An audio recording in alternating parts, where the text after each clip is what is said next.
नमस्कार। मैं रेणु गोयल आप सभी का स्वागत करती हूँ अपने YouTube चैनल सुख समृद्धि में। आप सभी का हार्दिक अभिनंदन। आगे बढ़ने से पहले आप लोगों से निवेदन करूंगी कि जिन लोगों ने हमारे चैनल को सब्सक्राइब नहीं किया है, बेल आइकन को प्रेस नहीं किया है, तो फटाफट से करिए क्योंकि आपको डेली बेसिस पे हमारी बहुत सुंदर वीडियोस मिलेंगी, जिससे आपको नवीन जानकारियां अपनी जिंदगी के लिए प्राप्त होंगी। महाशिवरात्रि का पर्व आ रहा है। आज इसी के लिए हमने पार्ट 2 आपके लिए तैयार किया है। प्लीज हमारे पेज को लाइक करना या कमेंट करना बिल्कुल ना भूलें। देखते क्या है खास आपके लिए, क्योंकि हम सभी जानते हैं शिवरात्रि के पर्व पे शिव जी को स्नान कराना है, शिव जी पे जल चढ़ाना है। लेकिन क्या हम वाकई में सही तरीके से जल चढ़ाते हैं?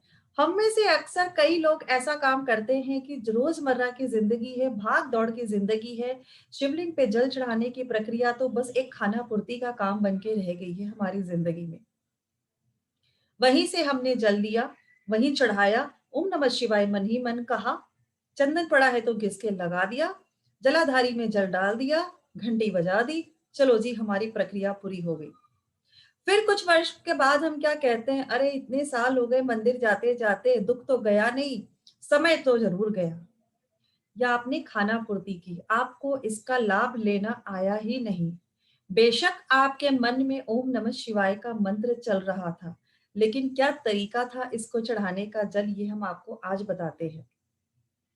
सबसे बेहतर तरीका है इसके कहते हैं ना 5 नियम हैं शिवलिंग पे जल चढ़ाने के। और प्रयास करें जब भी आप जाएं अपने घर से जल लेकर के जाएं। कारण मैं इसलिए कहती हूँ क्योंकि जिस घर से जल लेके जाया जाता है शिवलिंग पे चढ़ाने के लिए, वहां कभी जल्दी से वास्तु दोष नहीं होता है, और ये बहुत कम लोग जानते हैं। तो अगर आपके घर में बहुत ज्यादा वास्तु दोष हो रहा है, इस पे भी मैं आपको वीडियो बड़ी जल्द दूंगी। तो प्लीज अपने घर से जल लेके जाइए और आप देखेंगे कि आपको इसके कितने अच्छे लाभ मिलने लगे हैं। घर से जल लेके जाने के बाद 5 प्रक्रियाएं हैं जिससे आप अपने इष्ट को प्रसन्न कर सकते हैं। देवों के देव महादेव तो वैसे ही भोलेनाथ हैं और वो तुरंत प्रसन्न हो जाते हैं। सबसे पहला स्टेप होता है, जो शिव जी के चरण बने होते हैं, जहां से जल बह के नीचे की ओर गिरता है, उसका सीधा भाग यानी कि आपके सीधे हाथ की तरफ जो भाग आता है जल गिरने का, उसे सीधा भाग कहते हैं। आप पहले वहां जल चढ़ाइए, फिर लेफ्ट हिस्से को, फिर जहां शिवलिंग स्थापित है वहां, उसके बाद शिवलिंग के ऊपर। ये हुई 4 प्रक्रियाएं। पांचवा है जो शिवलिंग के ऊपर जलाधारी होती है। जलाधारी हम उसे कहते हैं जहां शिवलिंग के ऊपर जल का घड़ा रखा होता है और उससे बूंद बूंद जल टपकता है, उसे हम जलाधारी कहते हैं। उससे अगर नहीं काम बन रहा आपका, अगर वह जलाधारी नहीं है, फिर आप वह जल नंदी पर चढ़ाए। और नंदी पे भी चढ़ाने का तरीका यह है कि अक्सर मैंने मंदिर में लोगों को देखा है कि पूरा का पानी, पूरा का पूरा लोटे का पानी बखेर देते हैं उनके ऊपर, एक किस्म से पूरा नहला देते हैं। ये तरीका ठीक नहीं है। नंदी पर जल सिर्फ उनके उस पैर पे सामने की तरफ चढ़ाया जाता है जो पैर थोड़ा सा ऊंचा है। जी हाँ, ये 5 प्रक्रियाएं हैं जिससे आप शिवलिंग पे जल चढ़ाइए और अपने भोलेनाथ को प्रसन्न करिए। अब बात करते हैं कि शिवलिंग पर पंचामृत से जो अभिषेक करते हैं वो क्या वस्तुएं हैं और उससे हमारे को क्या लाभ मिलता है। ये जानकारी आपके लिए बहुत महत्वपूर्ण है, क्योंकि जो सामग्री आप उस पे चढ़ा रहे हैं अपने देवादिदेव महादेव के ऊपर, आपको पता होनी चाहिए कि उस सामग्री से आपको क्या लाभ प्राप्त हो रहा है। तो अगली बार आप जब भी शिवलिंग पे जल चढ़ाएंगे या पंचामृत से उनका अभिषेक करेंगे, आपको स्वयं अपने आप पता लग जाएगा कि आप किन किन सामग्रियों से उन्हें प्राप्त कर सकते हैं। पहला हम सभी जानते हैं कि 5 चीजों से जो अभिषेक किया जाता है: दूध, दही, घी, शहद और शक्कर। जी हाँ, दूध अगर हम चढ़ाते हैं, इससे कहा जाता है कि संतान की वृद्धि होती है। उबला हुआ दूध इसमें इस्तेमाल नहीं करा जाता, गाय का दूध हो शुद्ध, वो और अच्छी बात है, वरना कच्चा दूध चढ़ाया जाता है। दूध चढ़ाने का भी नियम ये है कि आप उसे स्टील के अच्छे साफ-सुथरे लोटे में लेकर जाएँ। तांबे के लोटे से दूध नहीं चढ़ाया जाता, वो ज़हरीला हो जाता है।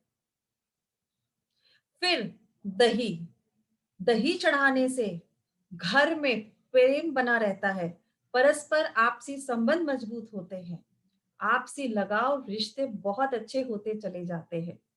जिन लोगों को आदत है कि आप दही मलते हैं शिवलिंग पे, उस वक़्त खास ध्यान रखें कि आपने कोई कड़ा, अंगूठी ना पहनी हो। सोचिए कि अगर आप जब बच्चे को स्नान कराते हैं, आप ध्यान रखते हैं कि उसके कोमल अंगों को कोई चीज़ छू के ना जाए, उसे कोई तकलीफ ना हो, कोई रैशेज़ ना हो, कोई खरोच ना आ जाए। तो उस दिन देवाधिदेव महादेव पर लोगों को आदत होती है मलने की, अंगूठी रगड़ी जा रही है, कड़ा लग रहा है ईश्वर को। इन छोटी-छोटी बातों का ध्यान रखें कि उस दौरान ये चीज़ें न ग्रहण करें। अगर आपने पहन रखी है तो उस यथा समय के लिए आप निकाल दें, ताकि ईश्वर आपके समर्पण के भाव को समझ सकें। तीसरा, घी।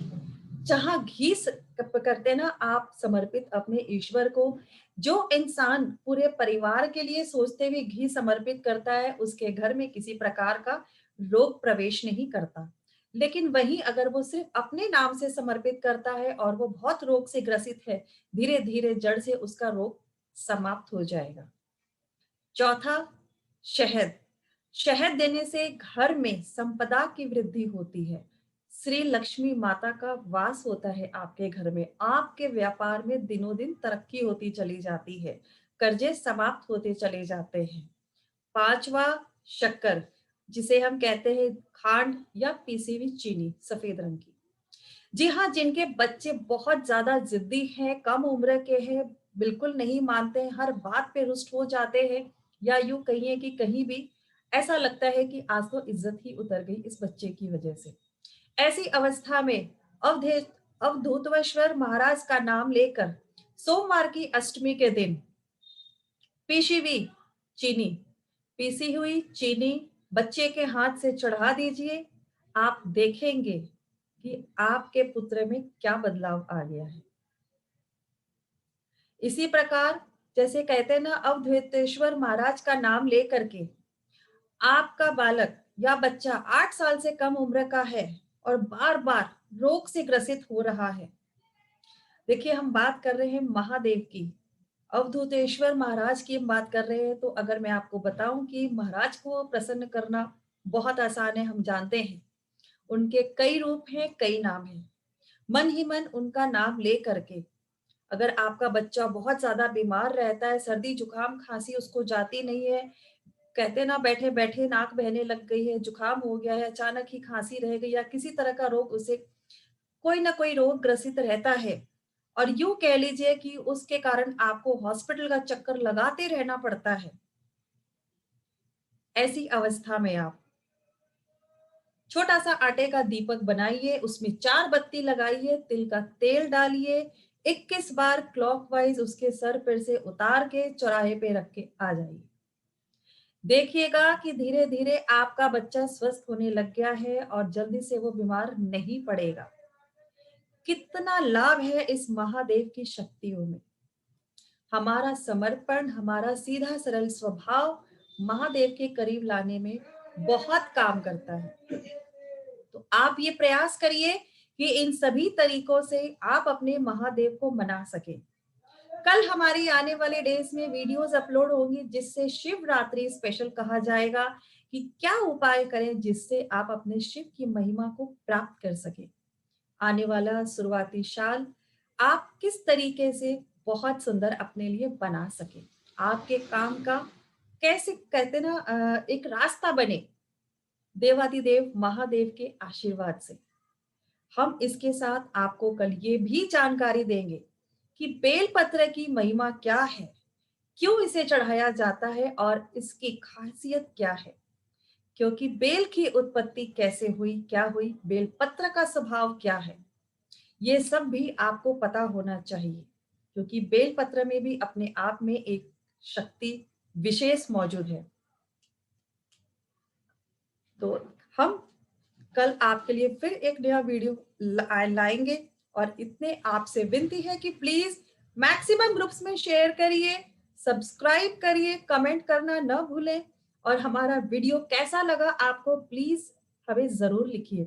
बेल आइकन को जरूर प्रेस करिए, इससे आपको हमारी नई वीडियो अपलोड तुरंत कैसी है आपको पता लग जाएगी। कल फिर मिलते हैं नई वीडियो के साथ। ओम नमः शिवाय।